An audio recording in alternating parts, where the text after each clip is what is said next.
और अगली खबर बताने से पहले मैंने आपसे सवाल पूछा कि क्या ईरान अमेरिकी एयरफोर्स पर भारी पड़ रहा है। प्रखर ने कहा 100% भारी पड़ रहा है। रजनीश दुबे, मैं आपको यूट्यूब, फेसबुक, इंस्टाग्राम और ट्विटर की जो फीड्स आ रही है वो बता रहा हूं। अभी तो यूट्यूब की फीड है। रजनीश दुबे कह रहे हैं जी बिल्कुल भारी पड़ रहा है, ट्रंप युद्ध से बाहर निकलने का रास्ता ढूंढ रहे हैं। ट्रंप की अगली ब्रेकिंग आपके सामने आने वाली है, please be on a stand by. इसके अलावा ईरान नहीं, रशिया और चाइनीज वेपन अमेरिका पर भारी पड़ रहे हैं। यूके वी लोग ने कहा है होर्मुज़ स्ट्रेट को लेकर ट्रंप की ईरान को धमकी। बड़ी खबर, ब्रेक करिए जरा। ट्रंप ने कहा होर्मुज़ खोलने के लिए 10 दिन का समय दिया था, समझौते के लिए दिया समय निकलता रहा है। 48 घंटे बाद ईरान पर कहर टूटेगा, ट्रंप ने वार्निंग दे दी। इस वक्त की बड़ी खबर, यह बहुत बड़ी खबर है। पिछले 23 वर्षों में यह पहली बार है जब अमेरिका के किसी फाइटर जेट को कॉम्बैट ऑपरेशन के दौरान गिराया गया है। अमेरिका को अपनी हवाई ताकत पर हमेशा से नाज रहा है।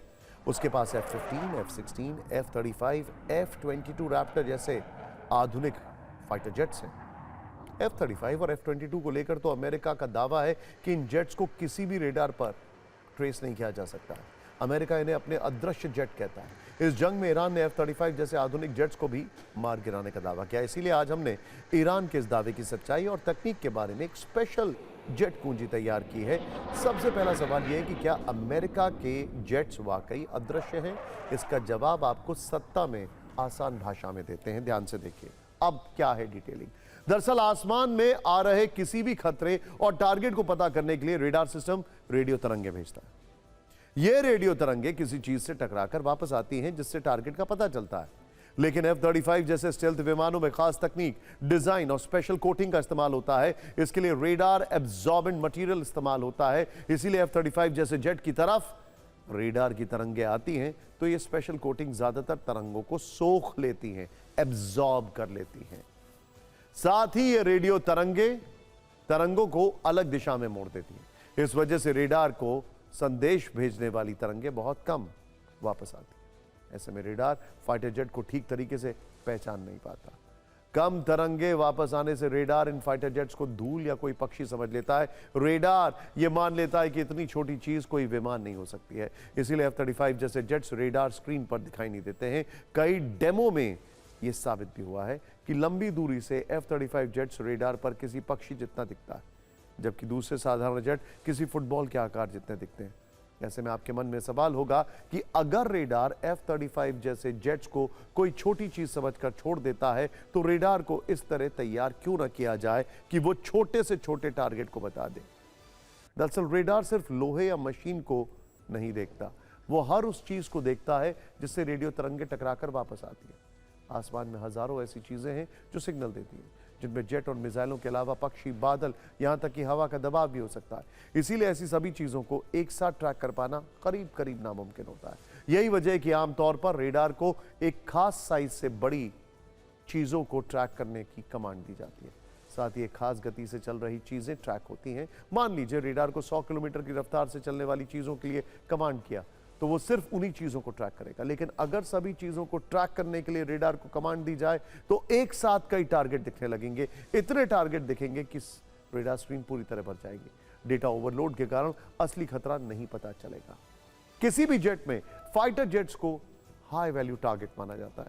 फाइटर जेट का गिरना एक बहुत बड़ा नुकसान है। अब आप यह भी समझ लीजिए कि ईरान अमेरिका के इन आधुनिक जेट्स को गिरा कैसे रहा है, वो भी तब जब राष्ट्रपति ट्रंप का दावा है कि ईरान का एयर डिफेंस सिस्टम तबाह हो चुका है। दरअसल किसी आधुनिक जेट को आमतौर पर 2 तरीकों से गिराया जाता है। पहली है रेडार गाइडेड तकनीक, जिसमें रेडार आसमान में किसी विमान का पता लगाता है। रेडार पर पकड़े जाने पर एयर डिफेंस सिस्टम एक्टिव होता है। फिर उस जेट को गिराने के लिए मिसाइल दागी जाती है। फायर एंड फॉरगेट मोड में मिसाइल विमान को ट्रैक कर देता है। लेकिन ईरान की वर्तमान ताकत के साथ ऐसा संभव नहीं है। इसीलिए दूसरी तकनीक इस्तेमाल हो रही है, जिसे हीट सीकिंग सिस्टम या infrared search and track system कहते हैं। दरअसल जेट का इंजन गर्म और इंफ्रारेड किरणें छोड़ता है। Infrared search and track system इस गर्मी और इंफ्रारेड किरणों को पहचान लेता है। जेट्स के इंजन की गर्मी से सेंसर एक्टिव होता है। हीट के आधार पर मिसाइल जेट्स को टारगेट कर देती है। लेकिन इस तकनीक का इस्तेमाल भी उतना आसान नहीं जितना सुनने में लग रहा है। वो भी F-35 जैसे सुपर हीरो जेट के खिलाफ तो बिल्कुल भी नहीं। लेकिन कहते हैं कि एक किसी एक की कमजोरी होती है, F-35, और दूसरे अमेरिकी जेट्स की भी एक कमजोरी है, वो है इनका मजबूत इंजन जो बहुत पावर जनरेट करता है, लेकिन साथ ही इससे ज्यादा गर्मी भी पैदा होती है। एक्सपर्ट्स का अनुमान है कि ईरान अब इसी का फायदा उठा रहा है। दावा है कि ईरान ने अपने एयर डिफेंस सिस्टम को पूरी तरह बदल दिया है। Infrared search and track system को अपग्रेड किया गया है।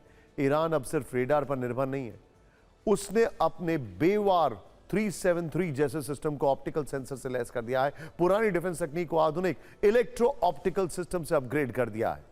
दावा है कि रूस के एडवांस सिस्टम की रिवर्स इंजीनियरिंग करके ईरान ने ऐसी तकनीक तैयार की। और हमारे एक दर्शक ने अभी कमेंट किया था, रूस और चीन के हथियार अमेरिका को हरा रहे हैं। अभी एक दर्शक ने कमेंट किया। यह सिस्टम बिना रेडार सिग्नल छोड़े दुश्मन के विमान की हीट को पकड़ लेता है, जिससे अमेरिकी जेट्स की पहचान हो रही है।